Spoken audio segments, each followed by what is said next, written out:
The bureaucrats of NATO bring endless war and pain. They say they want a victory, so they're sending in more arms. But nuclear Armageddon doesn't seem to raise alarm. Here we go! We say NATO's got to go, got to go, got to go. We say NATO's got to go, so the people can live in peace. One more time. We say NATO's got to go, got to go, got to go. We say NATO's got to go, so the people can live in peace. One more time. We say young and Lockheed's got to go, used to kill. NATO members buy them, and the people pay the bill. Right? We can't afford good housing. We can't afford health care. We can't afford clean water, 'cause NATO left us there. We say NATO's got to go, got to go, got to go. We say NATO's got to go, so the people can live in peace. We say NATO! We say NATO's got to go, got to go, got to go. We say NATO's got to go, so the people can live in peace. Washington made NATO to enforce its global rule. Now it's bombing pipelines where allies once got fuel. NATO domination brings hunger, war, and fear. But there's cracks in the foundation, and NATO's end is near. Remember what happened at Jericho? The trumpets began to sound. Joshua commanded the people to shout, and the walls came tumbling down. Here we go! We say NATO's got to go, got to go, got to go. We say NATO's got to go, so the people can live in peace. We say NATO's got to go, got to go, got to go. We say NATO's got to go, so the people can live in peace. We say NATO's got to go, got to go, got to go. We say NATO's got to go, so the people can live in peace. We say NATO's got to go, got to go, got to go. We say NATO's got to go, so the people can live in peace.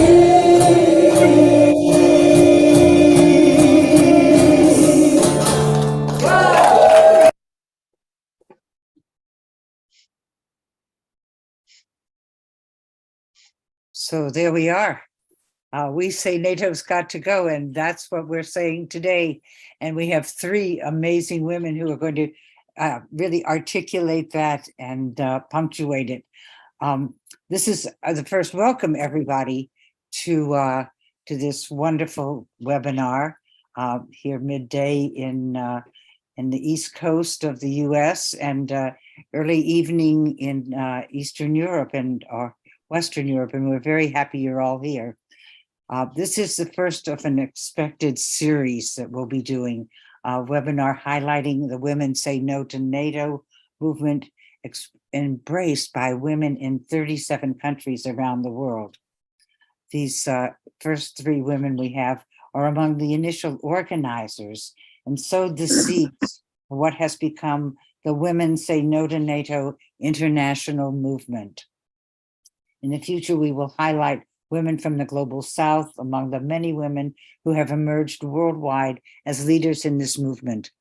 We want to start by thanking Mass Peace Action and Marianne Sarah for initiating this webinar series, providing a forum to extend the voices of women for peace. Today's participants include me. I'm Paki Wieland, a longtime peace activist and most currently working with Code Pink and with Mass Peace Action. So I'm happy to welcome you, and we'll start, I believe, by having the three women: Christine Karsch of Germany, Ulla Kloser of Finland, and Kate Hudson of the UK.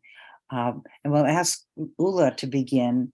I just want to say personally, I met Ulla last summer in Madrid when we were saying no to NATO, and we just keep saying no to NATO, and one of these days they're going to hear us.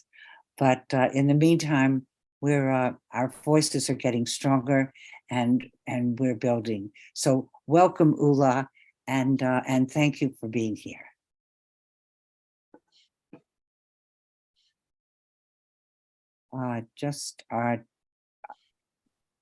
Yes, thank you, Paki. We met in Madrid in last summer, not this summer, but last summer. And we had then 30,000 people in the streets for a demonstration. It was very well prepared. And here you can see when I come on with my presentation, but I want to thank the Massachusetts Peace Action, because it was actually here that it started in January this year, where there was a webinar, and I realized, and I had realized it already before, that there were no plans for having a counter summit in 2023. And I got really scared, and I thought, oh God, what shall we do?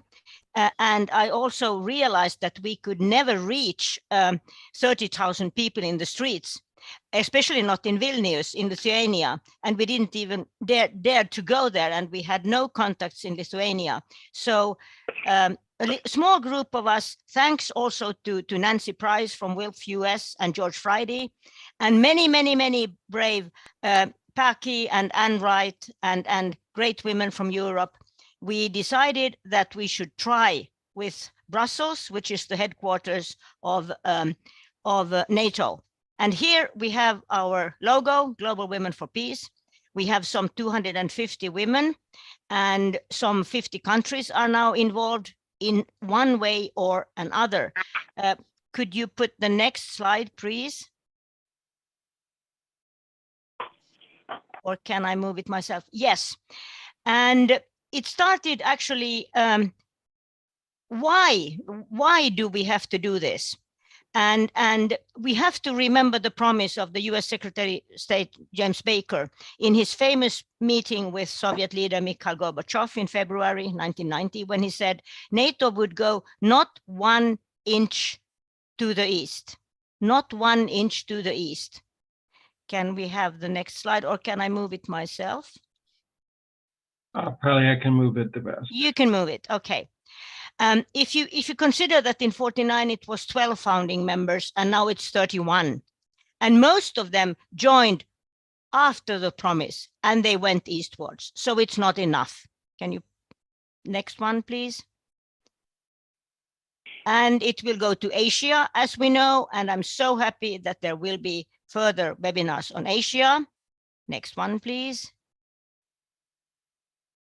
It's heading for the Arctic, because there are lots and lots of huge resources of minerals. So that will be the next one. Next one, please.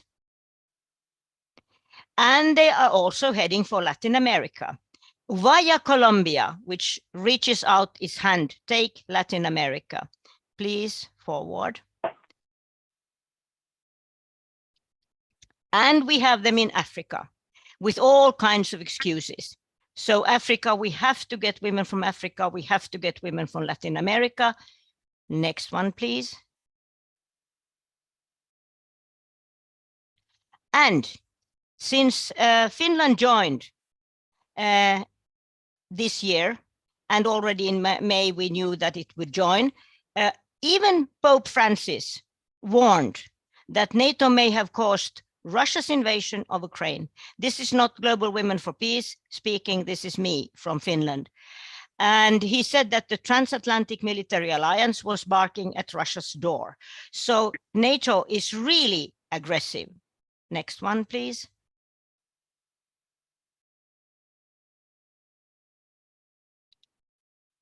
Yeah. What do Global Women for Peace United Against NATO want? We want no to global NATO, no to increasingly militarized blocs, no to war as a way of settling international disputes, no to the militarization of scientific research, and no to the involvement of women in patriarchy's war plans, and no to any gender approach. And this is all what they want. Next, please. And this is why, this is our declaration. And you can sign, everybody can go to our webpage and sign our declaration. We need thousands and thousands of signatures up till Washington next year. Here we have our event in Brussels. We are outside the European Parliament. We are going inside to have a very good meeting. We had 2 overseas guests. There is Dragana from Australia, and I can't find Anne Wright from the US, but she was there. And we had a wonderful spirit. We had about 60 persons physically there, but on all the webinars, online webinars we reached about 250 persons, not only women. Forward, please. And we went to the NATO headquarters with our declaration. We had the events with different kinds of webinars. You can see they cover the whole world almost. And we met with these wonderful women in the European Parliament. Can you take the next one, please? And Claire Daly said, you can read it later on, but her opening speech was that I can't tell you how happy I am that this event is taking place and that the Global Women for Peace United Against NATO declaration has been produced and circulated. And you can read the rest by yourself later. She is an independent for change from Ireland, but she is working in the Left Green group in the European Parliament. Please, the next one.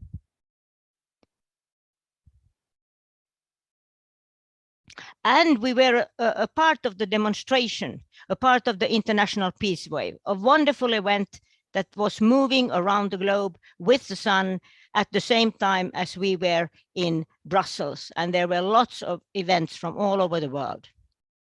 Can I have the next one, please? And here is the challenge to everyone from the US. The next summit is going to take place in Washington. Biden has invited NATO. And we are coming too, to protest against global NATO. There is no to war, no to NATO, which is an old and very, very fantastic organization where also Christine has been much longer than I, because Finland became NATO member this year. Before, I always believed that we would stay outside. So now that is why I am fighting with you. And we have the wonderful logo of Global Women for Peace. And finally, I want to remind you of Mahatma Gandhi, who said, first they ignore you, then they laugh at you, then they fight you. And we are at that stage now. And then you win. Maybe not we in this group. We are all rather old, but somebody will win. If not, the future for the planet is very tragic. But I wish that we can reach very many women all over the world, also men, of course, to sign our declaration. I give the word back to Paki, and I am so grateful to have been invited to.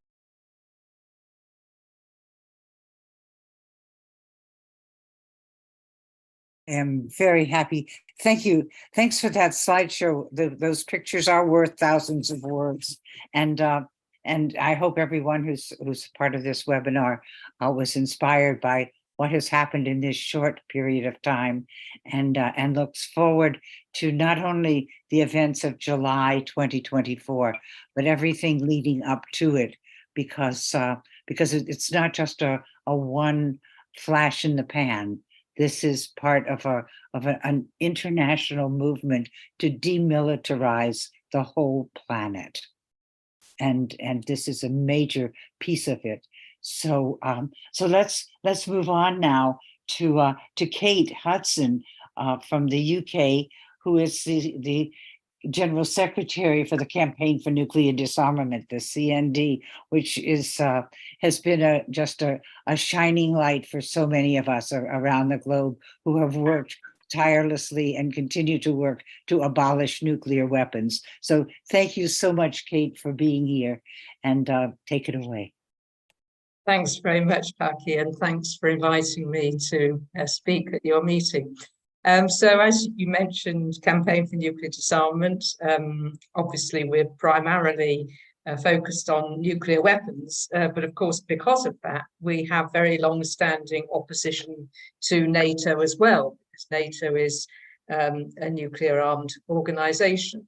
And in fact, when CND was founded in 1958, its principles included opposition to foreign military bases. So those two things have really been central to our policy over the decades.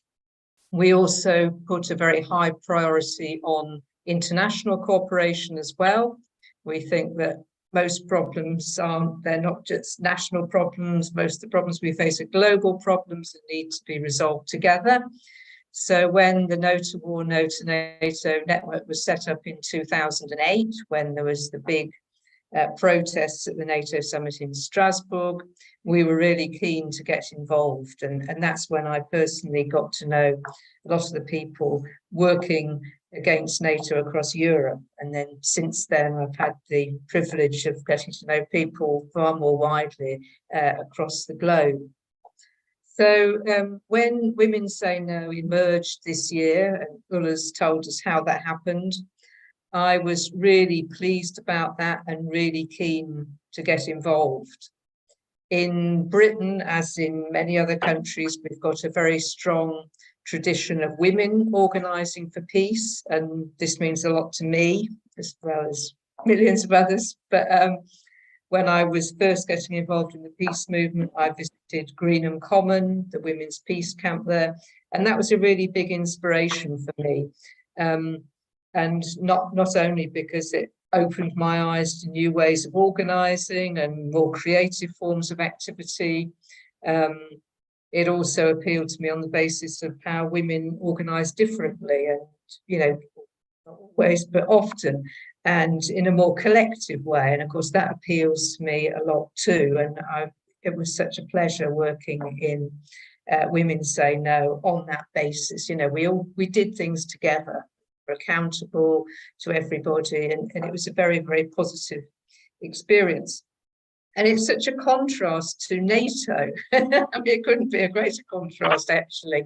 For me, NATO means an aggressive, increasingly global military alliance. To me and to CND as well, it means we see it as the primary tool of United States foreign policy, trying to continue its global domination, which was enshrined in the Wolfowitz Doctrine of 1992. You know, its main policy was to maintain its global domination in the post-Cold War world. Ulla's explained in her presentation how it's active militarily in Africa, it's got contacts, it's got Colombia in Latin America on board, it's expanding its networks into Asia, it's got the new focus over the last couple of years, particularly on China and the Asia Pacific. What else does it mean to us? It means wars. You know, we saw 20 years of war on Afghanistan, apart from elsewhere.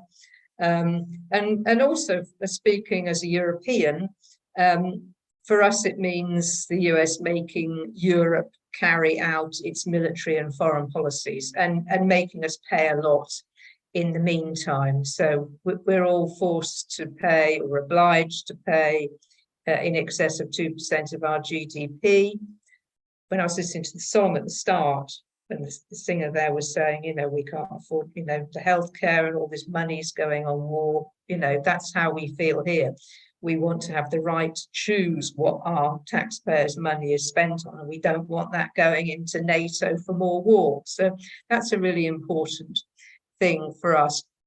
And also recently, we've come to understand the climate impact of NATO and war, you know, the massive carbon emissions, the military bootprint of those as well. So take that together with its nuclear weapons, that it's imposing its nuclear weapons on Europe. It's just attempting to bring nuclear weapons back to Britain. We kicked them out in 2008, but now NATO is bringing them back. So we're having a big set of process here. So we don't want to be a target in NATO's wars, essentially. So that's what NATO means to us. That's why we're opposed to it. Of course, we don't see it as just about needing to oppose NATO. We very strongly need or are committed to working for its abolition. We don't think you can have some nice little reformed NATO. It's got to be abolished. And we need its troops, weapons and bases out of all our countries. You know, let's get rid of the whole lot of them. And so then it comes to the question of, well, what are the alternative ways of dealing things? Clearly, war as a means of ordering society and, you know, solving problems is catastrophic. So what can we do instead? And it's been really positive over the past few years to hear a lot more talk about common security. The International Peace Bureau and others last year published big documents about common security and what that means. So that essentially that means no country can be secure at the expense of another. All must be secure. I mean, that seems just like common sense, but you know, getting people to realise that is another matter. But that's absolutely what we are committed to do. That kind of approach is essential for bringing the war in Ukraine to an end, achieving a ceasefire, reaching a negotiated settlement where all community needs are respected and met. So we just have to get away from this idea, you know, war till, you know, whatever, end the war, negotiations, and a peaceful resolution meeting all people needs.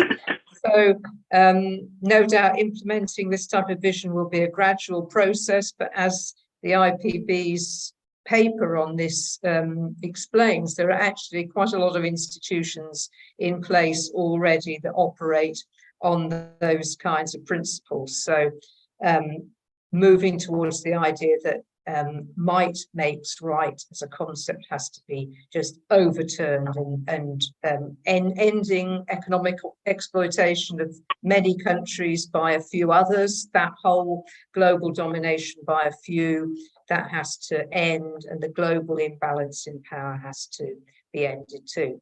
So to conclude my remarks, Paki, just for most of you, I think, are in the US over on this call. So as Ulla pointed out, you know, there's a huge opportunity coming up for you and us as well. But as it's in Washington, DC next year at the next NATO summit, we're obviously looking to the peace movement in the United States to really be taking that forward, and we'll do everything that we can to support. I'm hearing a lot about ongoing plans. It all sounds really positive, and it really gives us heart over here when we learn of people in the US really standing up and speaking truth to power. There's a lot of inspiring things that you do over there in the States, and it really is something important for us. And on a general level, just to finish, I would love to see more communication across the continents, between our continents and all continents. You know, the global South in particular is really active in this movement. And as I said at the start, CND is very committed to international cooperation. So anything we can do to work together, to make links, to show solidarity amongst our movements and peoples, that is really great for us. So we look forward to being more in touch with you all. Thank you very much. Oh, and thank you, Kate. And that whole notion of common security, I think we'll talk more about during the Q&A time. But it is the alternative to NATO. It is the alternative to war. And you would think, I would think, or I do think, in the 21st century, aren't we there yet? And it seems we're not. But where some of us are, and we'll go back to that Gandhi quote, that we're moving forward. So thanks for your comments, Kate. Now, our final guest, before we move to the questions and answers, is Christine Karsch of Germany, who I happened to have the delightful opportunity to meet last summer in Madrid as we were saying no to NATO together. And I just want to let you know that Christine is part of the International Peace Bureau and is co-chair of the Women Say No to NATO. Is a board member of the International Network of Engineers and Scientists for Global Responsibility and a founding member of ICOMJER, Women and the Environment. Christine, welcome and thank you for being here. And I need you to unmute.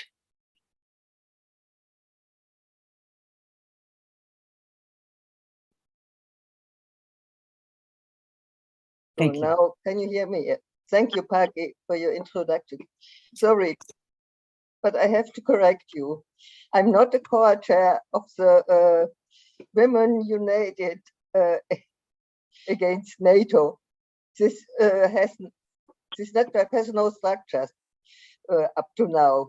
I'm the co-chair of the international network No to War, No to NATO, founded, as Kate mentioned, in autumn 2008 for preparing the counter activities against the 60-year anniversary summit of NATO in Strasbourg, Kiel.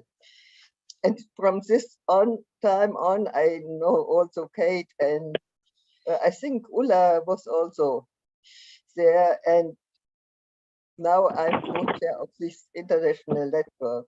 Before, I was involved in a women and environmental project, working with Cuba and other Latin American countries to exchange views about the whole problem, feminist discussions and others way to live. And this, it was very clear for me I have to work internationally. And I saw also, because I visit very often Latin America, where the NATO take place and militarization take place. And it's not only the so-called NATO member countries. NATO also have a lot of partner organizations where they include nearly every country in the whole world.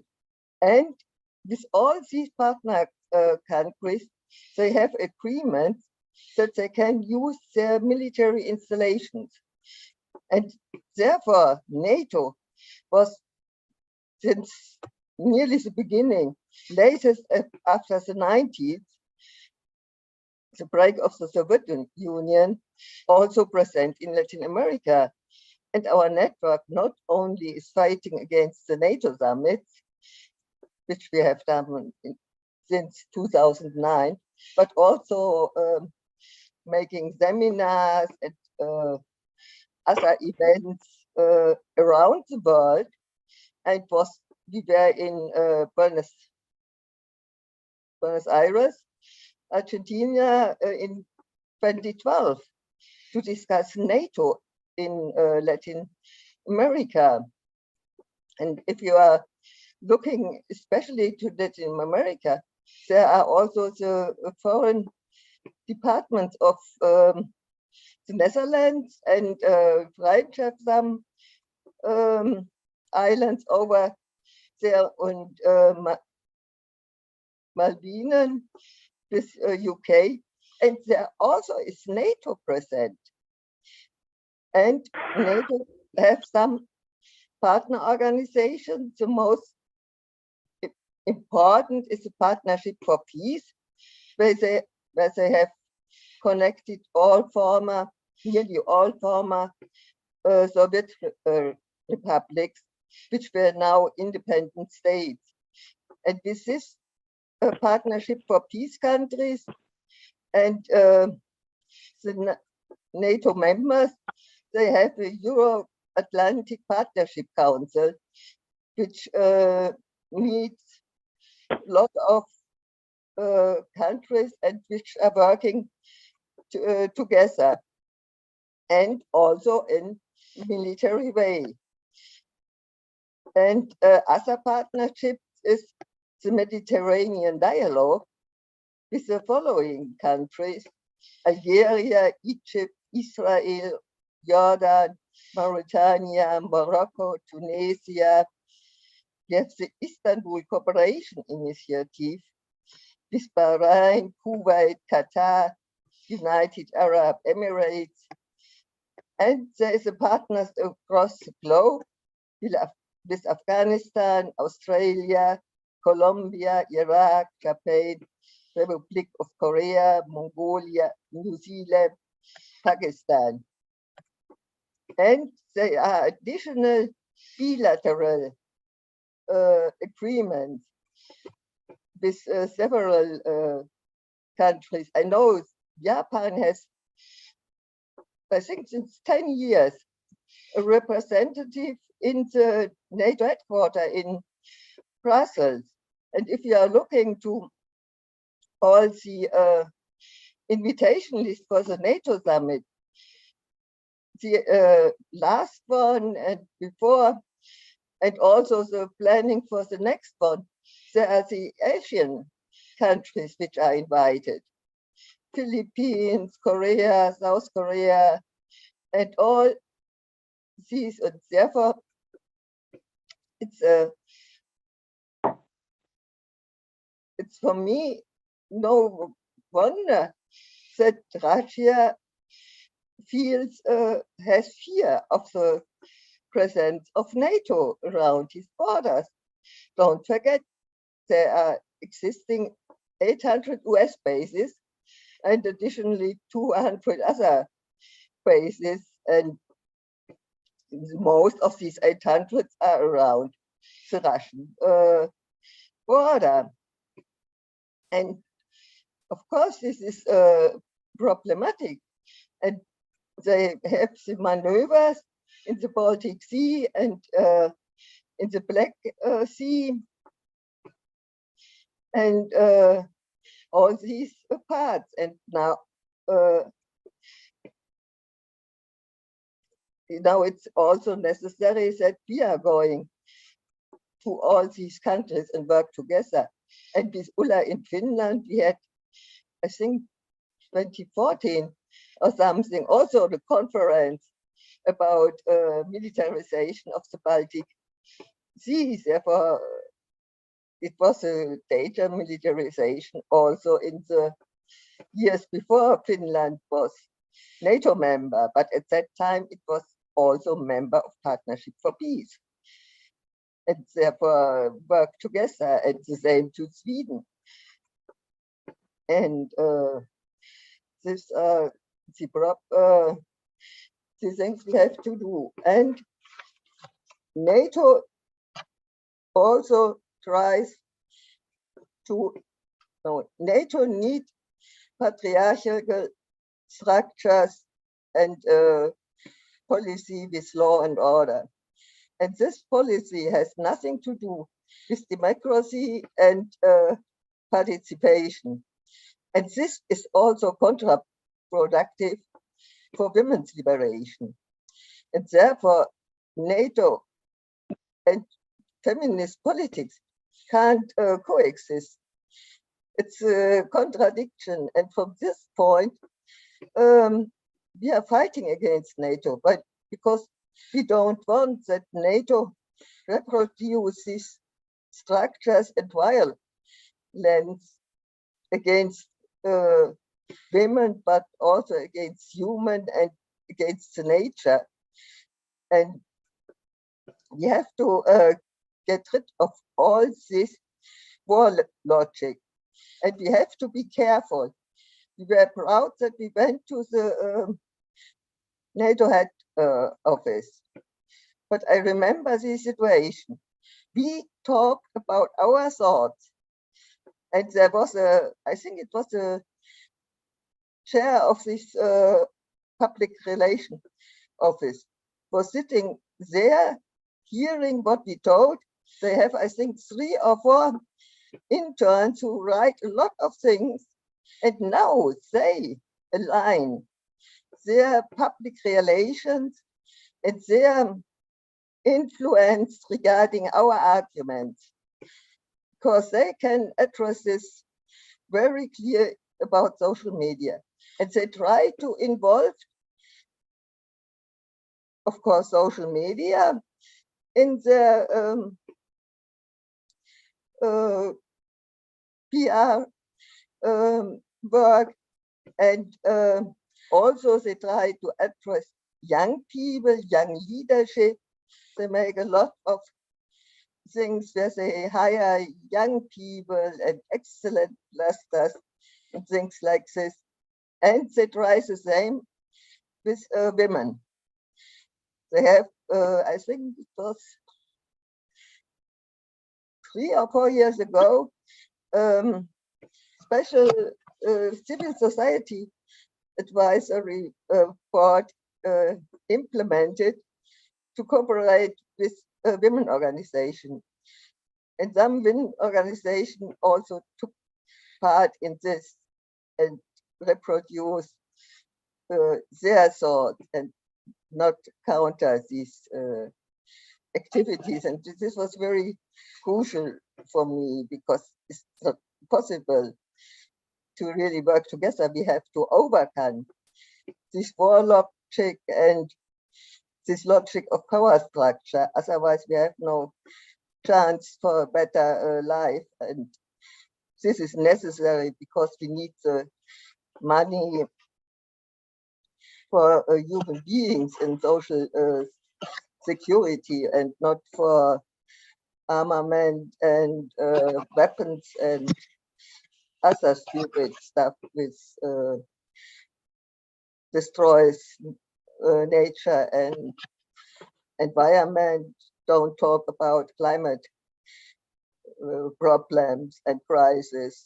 And NATO, but NATO will provide a solution for everything nowadays, and this we have to stop, and we have to enlighten all these problems and really promote these things which we want to do. And don't go on the NATO website around the 8th of March.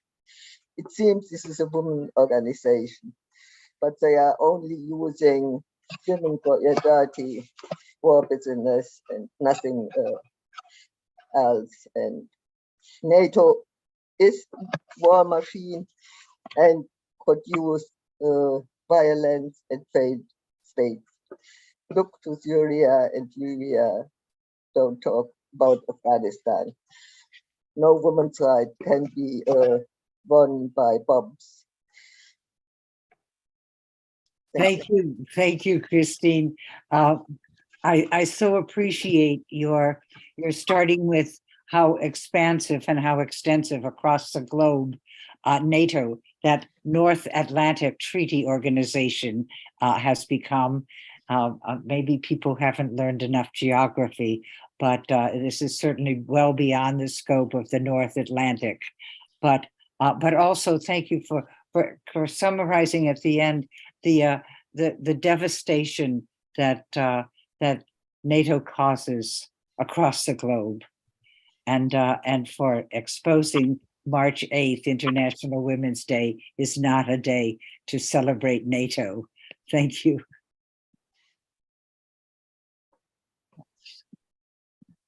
So I didn't mean to cut you short. If I did, I apologize. We are now moving into the question and answer period, and I don't know if there are people. I see Harris Grubman. Paki, yes. before we do, we want to tell people what they can do, what actions they can take in all of this. And I'm going to post it and read it, and then Cole is going to place it in the chat, because of course you can't get the links. So may I do that for a minute? Sure. So what can you do? You can take action. First of all, and I've put it in the chat a couple of times, and Ellen has put it in the chat, you can sign on to the declaration of Women Against NATO. Women Say No to NATO. Next, coming up quite quickly, you can join the rallies on September 30th to end the war in Ukraine in Massachusetts and nationally. You also can join in advocacy days for peace in Ukraine. Do I need to spell out the connection of peace in Ukraine with NATO? No, I don't. So I'm just going to put it here. There are going to be rallies, at least at the offices of Senators Sanders and Warren, and there may be others, and you can join those rallies. And then, as we put also in the chat, and as several people have spoken to, you begin to think ahead to July of 2024, when NATO will be celebrating its 75th anniversary, if I've got the year right, in Washington, D.C. But we can be there to celebrate that NATO has got to be ended. And women are starting to organize for that. Now there's a organizing meeting on September 30th, and there will be future ones, which we'll let you know about. There's also legislative action that you can take. And these will be posted in the chat as well. There's actions you can take on the war in Ukraine, on nuclear weapons, and on no Cold War with China. So webinars are about getting information, but they're also about organizing and taking action. So I hope you will take one or all of these actions. Now, back to you, Paki. Well, I think back to the issue of the questions and answers. Yes, there are always activities you can engage in, and thank you for reminding people that this is not just to learn something, but to take action. So I think Harris Grumman is a key leader in SEIU and works with us on Ukraine. So you have a question for Ula. Harris, yes, welcome. Yes, I do. Yeah, I'm the political director for the Massachusetts branch of Service Employees International Union, which is overwhelmingly majority women, 120,000 dues-paying members in the state of Massachusetts in, really taking care of people, child care workers, care workers. Everything the speaker said is, of course, so relevant to our membership. I mean, money should be going to their work, not to war. But let me ask for Ula. I have deep roots in Massachusetts, and I've been very close to people in the Finnish community here. It has a very old Finnish community. There's also very active in left-wing politics, social democracy, peace and the environment. I have many friends who do that. And I've been very shocked that these same people who I've been on the front lines with against war and, throughout my life are now embracing NATO and the war in Ukraine. I mean, nothing hurt me more than my beloved neutral countries like Sweden and Finland and maybe potentially Austria and Switzerland joining NATO, when NATO shouldn't even exist. So I guess my question, for you, Ulla, because I did read the tortured remarks of your president in the New York Times yesterday, where he both defended NATO and seemed to say, this is very dangerous. We could lead to nuclear war. What can I say to my Finnish American friends on the left to say, this is wrong? NATO is not your friend. NATO is not defending Finland. And so on. I mean, how would you put it? I mean, how do you put it to your, people in your own country who might be afraid of Russia, because of obviously history and proximity? Well, you have to understand that the situation in Finland is really, really terrible, because we have had traditionally the Green Party, the Left Party, at least half of the Social Democrats have been supporting neutrality and against the NATO membership. And amongst the people, about 1 year before this total 100% turnaround happened, still we had about 70% of the people saying no to NATO. What happened? Afterwards now we have read, and I said when Finland joined the European Union in 95, that this is the start for us to join the NATO. And all the politicians I was in discussions with, I was at that time co-chair of the No to EU movement. They laughed at me and said, "Oh, Mrs. Klötzar, that's not true." And this has happened. For 30 years, they have prepared this. And it came like, you know, when the last puzzle piece, I call it that, the Ukraine war was put into place, then the game was over, because the people, the political elite turned around completely with the Russian, the Russia-Ukraine war, and the media turned around completely. And sometimes I really would like to say that this was planned, because it was not good to have two neutral countries, especially not since our president, Mr. Niinistö, the year before had promised that we will have a new OSCE conference when the OSCE has its anniversary in 2025. And even if it's a Europe, the Organization for Security in Europe, Japan is there, US is there, Canada is there. And I think that the US and the NATO didn't want to have a new OSCE conference, because that could have put in place a real new security agenda for Europe, which would maybe not include the US so much, and maybe also be some critical to NATO. So this is I have called it a satanic game, and I think it was a satanic game. And when these last two puzzle pieces were put into place, that means Sweden is not yet in, but it will be sooner or later. And Finland, with its 830 miles border to Russia, we are very crucial for NATO. We have the longest border. We are now the front line of NATO. So if I go out in the streets and propagate against NATO, people laugh at me. They say, "You must be crazy. We are going to be attacked by the Russians anytime." And if I asked the journalist or some reporter or even the politicians, our foreign minister was the Green Pekka Haavisto, who took us into NATO. I was his co-chair in the beginning of the 90s, and he turned around completely. It's a satanic game, and to tell that to the Finnish people, it's really almost impossible. And that is why we have to go global. We have to build a global alliance. I think that in the US, you don't have, I don't know how much no support you have. No to NATO support there is, but it's not very, very big. So we have to join hands. Thank you. Thank you, Ulla, and thank you, Harris. Teresa Elamin has a question or a comment. Teresa, please join us. Well, thank you, and glad to see my SEIU comrade speaking up out of Massachusetts. Speaking as an organizer, I must say to all my European sisters and Europeans everywhere, it is not enough to say global South in passing.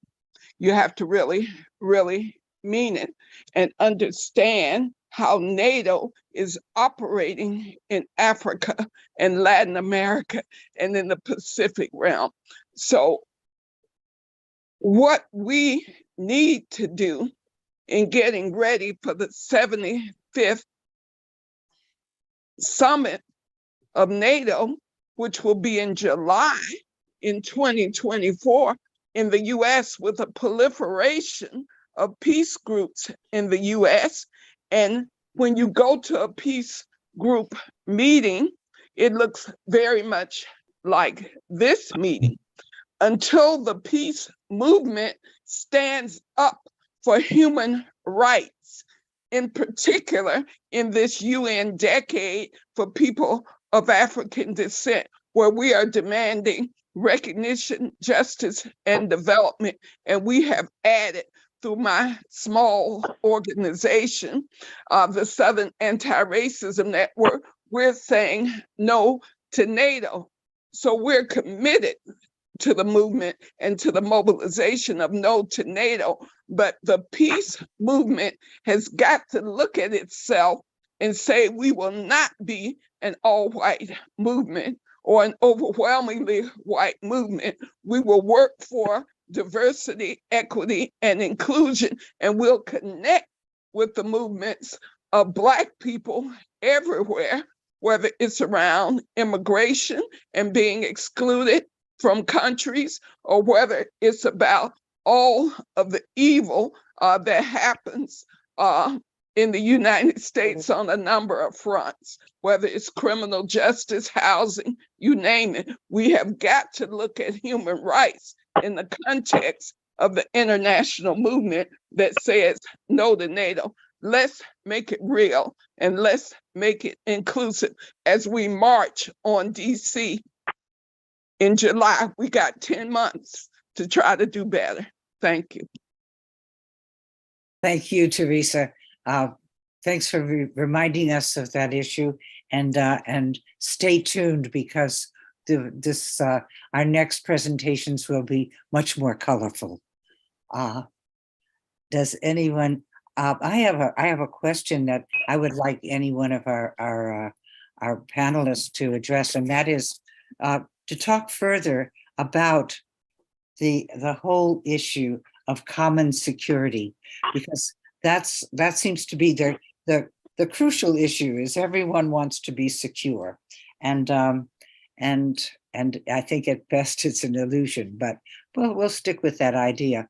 And so if you could, as an alternative to NATO and the warring factions that security, if you could talk a little about the notion of common security. And Kate, you've got your hand up, so why don't you take it? Why don't you start? Thanks very much, Paki. And I'd like to, in addressing that, also touch on some of the points that Teresa was making there, which I think were very important. And I'm just going to bring it around to the question of nuclear weapons again, actually, if you don't mind, because obviously there's nothing kind of more insecure making than the risk of nuclear war. And I mentioned at the start that, you know, there are 9 countries that have nuclear weapons. Other countries don't have them, and by and large don't want them. And what's a really powerful thing for us is that the leadership, global leadership of the movement to abolish nuclear weapons comes from the global south, the continents, the countries of the global south. And this is something that's really powerful. You know, and particularly when our government here in Britain is just talking garbage about we need nuclear weapons to be secure and all that, when we're on the verge, sometimes it seems like we're on the verge of a nuclear war. All the countries, virtually all the countries of the global south are already self-organized into nuclear weapons-free zones, you know, Africa, Latin America, Australia and the Pacific region, you know, so they've shown real global leadership on this over decades, right? But added to that, also, it's the countries of the global south that are currently attempting to bring security and peace to the world without nuclear weapons by initiating the Treaty on the Prohibition of Nuclear Weapons in the United Nations, you know, which was brought into force over 2 years ago now, you know, and that initiative was also led by the countries of the global south. And it's also the case that in the UN, the NPT treaty conferences and so on, it's the non-aligned movement, you know, which really makes the running when Europe is, you know, pretty much doing nothing or pro-nuclear weapons. The NATO states are kind of bullied by the US and the UK not to get involved with the TPNW. You know, the countries of the global south, their leadership on nuclear weapons is amazing. And that is the key to the continued existence of the world. You know, we know about the doomsday clock and, you know, the climate emergency and nuclear weapons, take us 90 seconds to midnight or whatever it is currently, that's what we need to be stressing. That's such an important point of common security. Thanks, Kate. But we have another comment or question. Robin Harper, would you like to speak now? Considering that I think war is insane and nuclear weapons are more insane, why is no one talking about the underlying human instincts that are causing this problem? For example, the Roman Empire, all these different empires, they all thought they were the greatest and they were wonderful and they deserved all this power, and they recruited all these other countries to help them stay in power, like we've been doing with NATO. But now we have the sociopaths in the weapons companies that will do anything to make money, and they put tremendous pressure on the US government to push NATO, and the Europeans are caving in, and the Democrats, a lot of them are caving in, because if they don't go along with it, millions would go to the Republican opponents. And the other thing is that humans tend to be very conformist, and the masses just go along with whatever's going on. So, why don't we talk about this kind of stuff?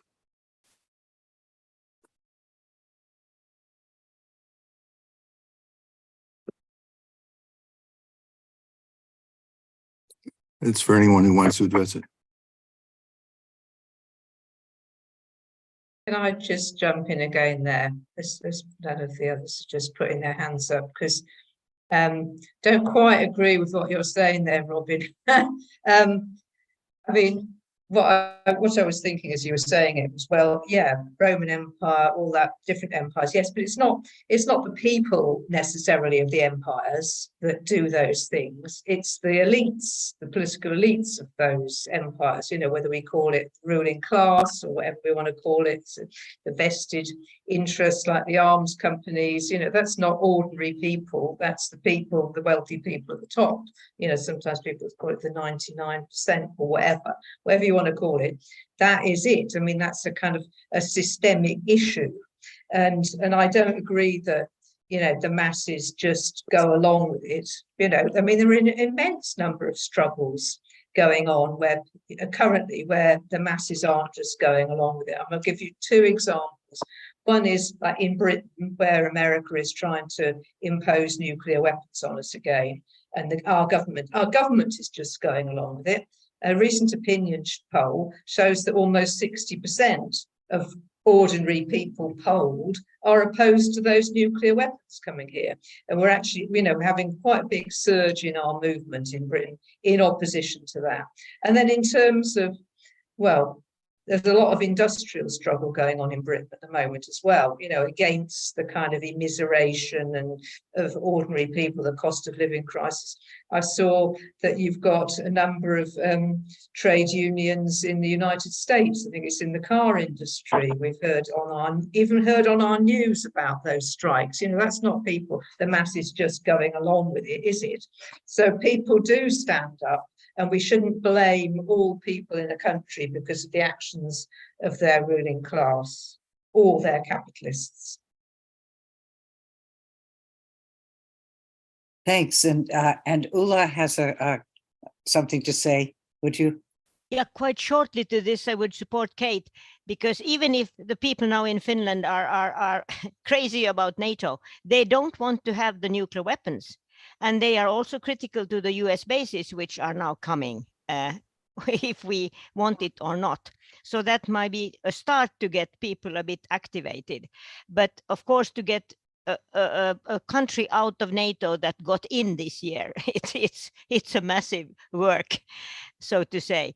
But I would also like to say that people stand up. If you look at the demonstrations in the UK last winter, in Italy, people went en masse into the streets and burned their energy bills in front of the big bank.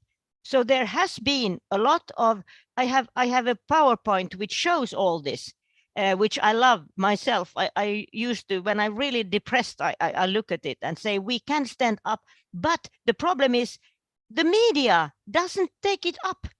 They don't send it around the world and say people are burning their energy bills in Italy or marching. The people in France were marching in many marches last winter. So I think that it will happen, but it takes a while. But I would like to take up when Paki said, what should we do? I'm still hoping for this OSCE conference in 2025. I know it's politicians, but the Helsinki conference in 50 years ago was a success. And if you look at what is in the OSCE articles, it's a wonderful document. And we should remind our leaders that these articles have been betrayed in the last years, 20 years. They have forgotten all about it and they have signed it. And I think we need a pressure. And I'm very, very, I think it would be quite nice to send a letter to the Pope and tell the Pope that all the neutral countries are not neutral anymore. Nobody wants to talk about OSCE, and we would have the Pope to invite everybody to the Vatican. I'm not belonging to any church, so I have no religious background for this. But just to show that we are ready to let out our hands to do anything to get peace. And if we can get a good peace architecture for Europe, it will reflect on the whole world, of course. So I think we need this debate. And we have to remember that the OSCE also includes the US, Canada, and Japan, which is really, really important. Thank you. Thanks, Ulla. And Christine, you have a comment you want to make? Yeah. Oops. Yes. I think we should be careful with the OSCE, what we are demanding. Remember what Tamara said last meeting about the OSCE in Canada. NATO tries to replace the UN, and NATO tries to replace all other initiatives which are set up by the United as an internal meeting. And with this, we really have to look who can do it with the correct information, because we don't need another militarization point. And actually, there are a lot of crises and points where the power structures try to militarize everything of the society. And this we have to address. And then we can see that we really come back to a real OSCE thinking like we had 25 years ago. But it's not only to say take them, because they were also not really helpful in during the Ukraine conflict, before it was a war. Sometimes yes, sometimes not, because NATO is dominating everything. And it's not only that NATO want to replace it, it's also that a lot of things are now privatized. Also the UN organizations and things like this, they are not anymore common goods. They have also outsourced a lot of topics to do. And there we have to go for enlighten these problems, and then set up our ideas for other alternatives. And I can only refer to the new common security from IPP, EUTC, and the Olaf Palme Center, which was launched last year. It's on the IPB website, what they had discussed. And I think this can be part to really set up a new process together with those partners, and not only with some countries which more or less want to be partner of NATO. If you say Austria is a neutral country, Austria allowed NATO to use their installations and their infrastructures and bring the troops through Austria. Therefore, Austria, it's not really neutral, and therefore we really have to see from which side we can do it. And I think there's a lot of hope by the global South who are growing, and also not anymore accept the leading role of the United States, and they are looking for alternatives. Thanks, Christine. Let me just remind people we're just over time. If you can stay 5 more minutes. Ulla has a comment, Merva has a comment or question, and Teresa has one. Who will let Teresa have the last word. But if you can stay for about 5 more minutes, we'd love you to do that. If you have to leave, be reminded that there are is all on YouTube, and we thank you for being here as long as you have. And Pocky, yes, if I could go first, because I'll take only a minute. I did write 2 things in the chat, and I did write to Mary to contact me. And what I wrote in the chat is that there are Africans all over Europe and the US and Canada. It was in response to Ulla's message about getting in touch with Africans on the continent. Well, it would be great to include the Africans all over Europe in the peace movement, because they are there in pretty much all of those European countries who have been fighting against the migration of Africans, likewise in the US. And so I wrote what I needed to say in the chat. Thank you. Excellent. Thank you, Teresa. All right, Ulla. Yes, quite shortly, we have to criticize OSCE. That's absolutely clear. And we have to say it's in the hands of NATO. But if we don't approach them and ask for a new conference, how shall we critique them? So I think we should find a way now to do it. And I perfectly agree. Austria is not neutral anymore. It hasn't been since it signed the PPF. But I thank all the ones who have been here. I think it's wonderful, and we have to go on discussing. Thank you. Thank you. And Merva Mikola, you have the last word or the last comment. Yes. Oh, thank you. I'm first very happy that Ulla invited me to this webinar. It took 1 hour to join you, but I have to add that Finland's law forbids all kinds of nuclear weapons on the ground, but maybe it doesn't handle overflights. But what we want to do is to join Nordic countries against nuclear weapons.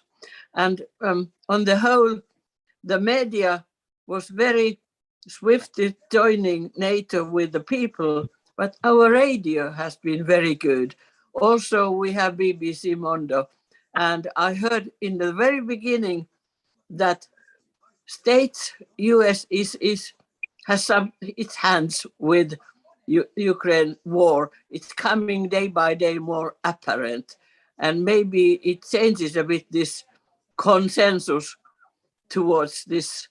Of course, we want to save people's lives, but we don't want to keep on the war. Thank you. Thank you. Thank you. And now we have come to the end, or just this stopping point for this moment, because this conversation will continue. I want to thank particularly Christine, Ulla, and Kate for being our panelist, for really enlightening us about NATO. For many of us, I think we didn't know how nefarious that NATO is, and certainly inspiring us to take actions variously around the globe. Thank you, Teresa, for your reminder as always, and thank you, Mass Peace Action, for yet another wonderful webinar. Mary and Sarah for facilitating all of this. And I think what the plan is to listen to a little more of Ben's song as we say goodbye. Again, wonderful thanks to all. And if not before, we'll see you in DC in July. Thank you. Thank you. Turn. Don't forget, and please don't forget to take actions.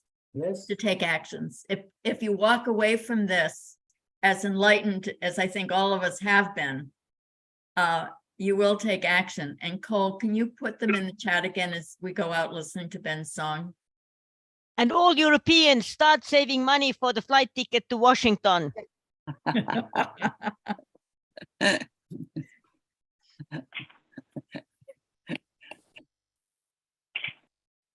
Join Greta on the electric powered boat, on the solar powered boat to Washington. Best we should take the slow boat. Oh, got to go, got to go, got to go. We say NATO's got to go so the people can live in peace. One more time. We say NATO's got to go, got to go, got to go. We say NATO's got to go so the people can live in peace. From Kosovo to Afghanistan to Libya and Ukraine, the bureaucrats of NATO bring endless war and pain. They say they want a victory, so they're sending in more arms. But nuclear Armageddon doesn't seem to raise alarm. Here we go! We say NATO's got to go, got to go, got to go. We say NATO's got to go so the people can live in peace. One more time. We say NATO's got to go, got to go, got to go. We say NATO's got to go so the people can live in peace. Raytheon and Lockheed make the weapons used to kill. NATO members buy them and the people pay the bill. Right? We can't afford good housing. We can't afford health care. We can't afford clean water, 'cause NATO left us there. We say NATO's got to go, got to go, got to go. We say NATO's got to go so the people can live in peace. We say NATO. We say NATO's got to go, got to go, got to go. We say NATO's got to go so the people can live in peace. Washington made NATO to enforce its global rule. Now it's bombing pipelines where allies once got fuel. NATO domination brings hunger, war, and fear. But there's cracks in the foundation, and NATO's end is near. Remember what happened at Jericho? The trumpets began to sound. Joshua commanded the people to shout, and the walls came tumbling down. Here we go! We say NATO's got to go. Got to go. Got to go. We say NATO's got to go so the the people can live in peace. Say NATO's got to go, got to go, got to go. We say NATO's got to go so the people can live in peace.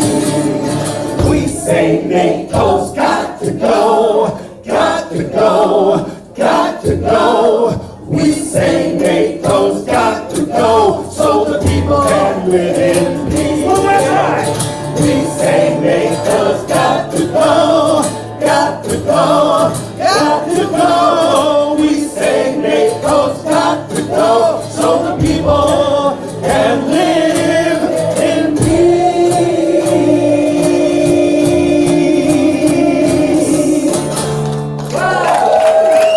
Thank you.